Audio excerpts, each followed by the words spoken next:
தேவனாகிய கர்த்தர் ஏதேன் தோட்டத்திலே ஆதாமையும் ஏவாளையும் உருவாக்கி அவர்களிடத்திலே 3 முக்கியமான உணர்வுகளை வைத்தார். அந்த 3 உணர்வுகள் யாவை என்று பார்ப்போம்.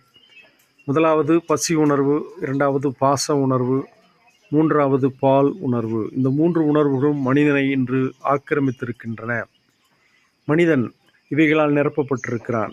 இந்த உணர்வுகள் அவனை வழி நெறிப்படுத்துகின்றன அல்லது வழி தவற செய்கின்றன.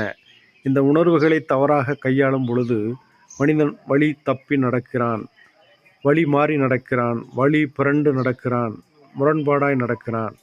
ஆனால் இந்த உணர்வுகளை முறைப்படுத்த வேண்டும், நெறிப்படுத்த வேண்டும். பசி உணர்வு, நன்மை தீமை அறியத்தக்க கனியை தவிர மற்ற எல்லா கனிகள் நீங்கள் புசிக்கலாம் என்று கர்த்தர் சொன்னார்.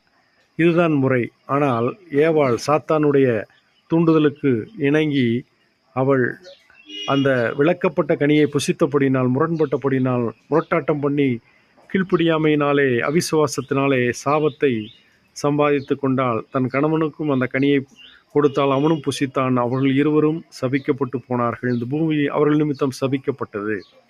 இரண்டாவதாக பாச உணர்வு. அவர்கள் இருவரும் ஒரே மாம்சமாக இருப்பார் என்று வேதம் சொல்லியிருக்கிறது. கணவனும் மனைவி இணைந்திருக்கிறது. 1+1 = 2 என்று நாம் சொல்லுவோம். ஆனால் வேதம் என்ன சொல்கிறது? கணவன் என்ற ஒன்றும் மனைவி என்ற ஒன்றும் இணைந்தால் அவர்கள் ஒன்றாய் இருக்கிறார்கள்.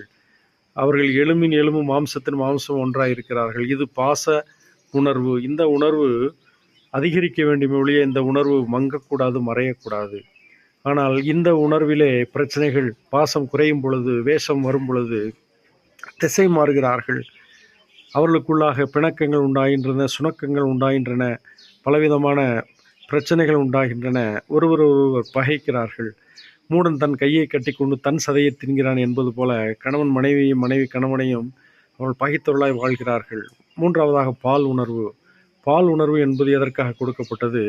கணவன் மனைவியிடத்திலும், மனைவி கணவனிடத்தில் அன்பாய் இருக்கவும், நேசத்தை பரிமாறிக்கொள்ளவும், ஒருவரை ஒருவர் அன்பு செலுத்துவதை நிரூபிக்கவும் கொடுக்கப்பட்ட அன்பான அற்புதமான ஒரு படைப்பு இந்த பால் உணர்வு. பால் உணர்வின் விளைவு தேவ பக்தி உள்ள சந்ததி பெறப்படுகிறது. நீங்கள் பலுகி பெருகி பூமியை நிரப்புங்கள் என்று கர்த்தர் சொன்னார் என்றால் அந்த பால் உணர்வு அவர்களுக்கு ஏதுவாக கொடுக்கப்பட்டது. ஆனால் இதை மனிதன் தவறாக பயன்படுத்துகிறான். பால் உணர்வை திருட்டுத்தனமாக, கள்ளத்தனமாக, கணவன் மனைவிக்கு விரோதமாக, மனைவி கணவனுக்கு விரோதமாக பயன்படுத்தும் பொழுது அந்த வீட்டிலே பிசாசானவன் வந்து விடுகிறான். வேசித்தன ஆவி உள்ளே வந்து விடுகிறது. அவர்கள் கர்த்தரை அறியாதபடி செய்து விடுகிறது. ஆகினால் வழி இதுவே, இதிலே நடவுங்கள் என்று சொல்கிற சத்தம் நமக்கு தொனிக்கும். நம்முடைய உணர்வுகள் கர்த்தருடைய உண்மையினால் ஆளப்படட்டும். நம்முடைய உணர்வுகள் தேவனுடைய சத்தத்துக்கு கீழ்ப்படியட்டும்.